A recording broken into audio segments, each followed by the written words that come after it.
Hey ladies and gentlemen, welcome back to another HD broadcast, and today we are going to be looking at a Zerg versus Terran game, which I know I said I've casted too many of, but then I stopped casting them altogether. So here we are, back for another cycle of ZVT, and I know a lot of people have been wondering why haven't I done too many mirror matchups, or basically haven't done any at all.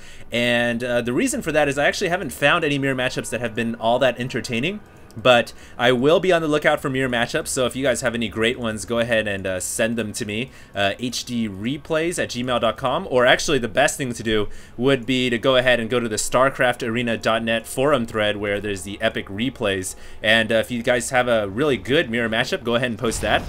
But, ooh, look at that. Mondragon is, the Zerg player, by the way, Mondragon, is canceling both of his extractors to, of course, get that double supply boost for momentarily until his second Overlord spawns out.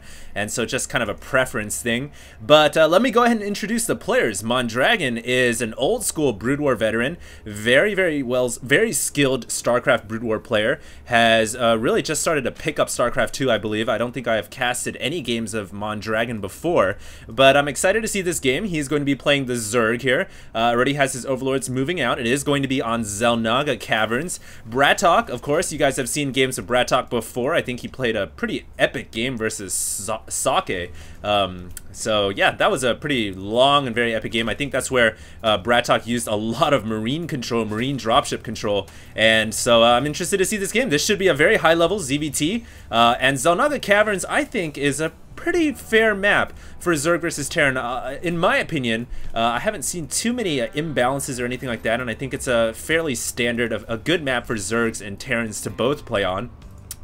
Although I could be mistaken. I haven't played too much ZVT on this matchup, actually, because on the latter, interestingly enough, I've been playing so many ZVZs, so that's an interesting note, that I've been playing way too many mirror matchups. But anyways, looks like BratOK is going to close off his front door, not allowing Mondragon to get his drone inside, and he is going to get that supply depot erected. Meanwhile, Mondragon is not securing his expansion quite yet. Looks like he's going to start to mine that gas, and he's going to try to get the first 100 gas straight towards metabolic boost.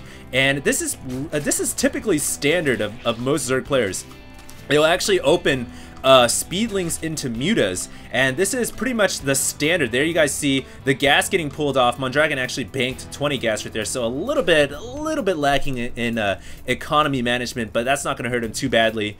But the nice thing for Mondragon here is he's going for this fast speed. He's going to be able to deal with any kind of ground forces like Hellions very easily, and then he's going to tech up to get Mutalisks, I would imagine. Mutas are very good in ZVT as well as ZVP. But look at this, BratOK is moving out with his barracks to scout.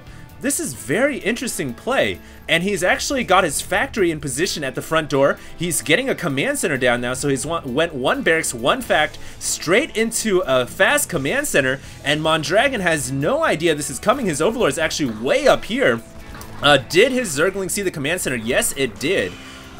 So I've got to say right now, BratOK is going to try to go with some kind of obviously he's going to try to go with some kind of a mech build, and this is very interesting. He's not going to rely on Marines whatsoever, and I think the reasoning for this is what he's going to try to do, BratOK, is go for mass Hellions. He's going to get this Tech Lab upgrade so he can get the Infernal Pre-Igniter, and then he's going to go Hellion Thor. And the reason for that is because the current dominant metagame strategy for ZVT is Mutaling Baneling.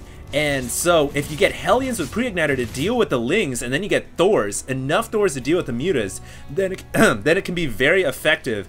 It can be a very effective unit composition versus Zerg.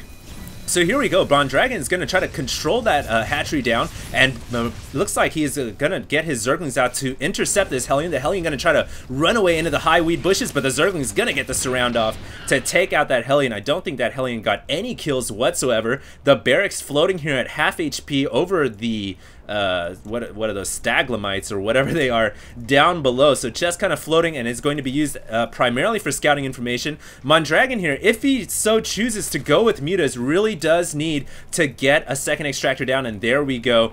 But let's take a look. Mondragon here is throwing down additional barracks, and now he's gotten a siege tank out, and he did research siege mode, so whoops, I guess I was completely wrong in that prediction right there. BratOK here is not going to be going for Hellion Thor. Instead, he is now throwing down 3 barracks, which really is kind of puzzling why he just kind of floated this initial barracks out.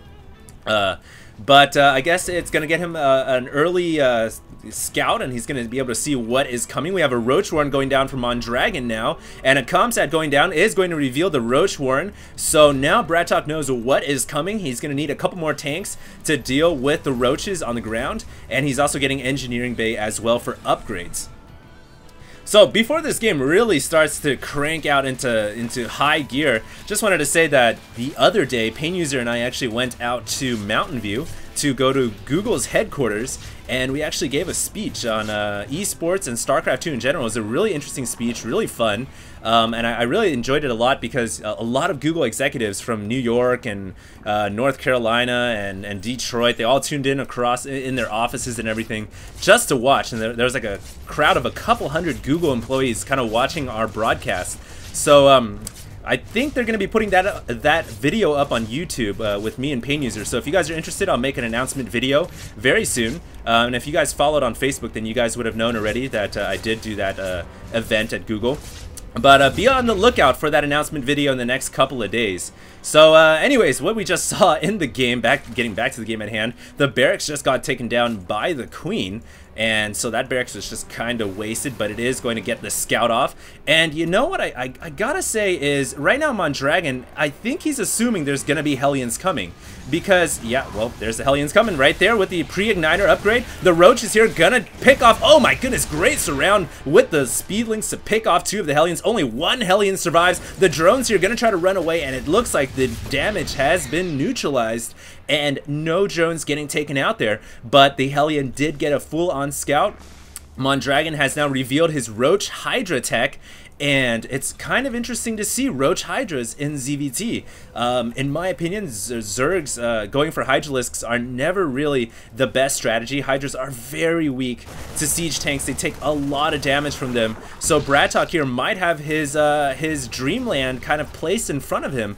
And we'll see how that plays out. He's also throwing up his supply depots in a very nice position to help wall off and protect his natural expansion. This is typical of most Terran players. He's getting another tank out of the factory, and it looks like he's continuing to pump out Marines, as well as getting level 1 vehicle upgrades, as well as infantry weapons. Meanwhile, Mondragon is going to be securing his 3rd expansion down here to the bottom right of Zelnaga Caverns. He has a very nice composition of units now. Ling, Roach, Hydra. We're not seeing any Mutalisks. Interestingly enough, I thought we would have for sure seen Mutas this game because Mutas seem to be the predominant strategy in ZVT, but that doesn't seem to be the case. BratOK here is securing that frontal area with his tanks, Marines, and a handful of Marauders. And right now, I've got to say that Mondragon's unit composition isn't looking too good compared to BratOK's, although Mondragon just now is getting some Banelings, and Banelings can deal with infantry very, very well.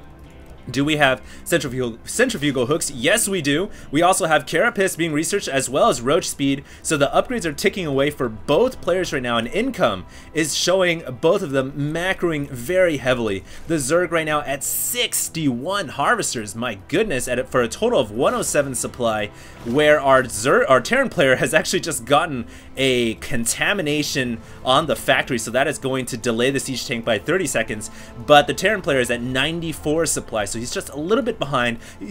He's also throwing up barracks as well as a command center, excuse me, around this natural expansion. I really like the placement of the barracks and the command center. Notice how everything is set up to protect this natural.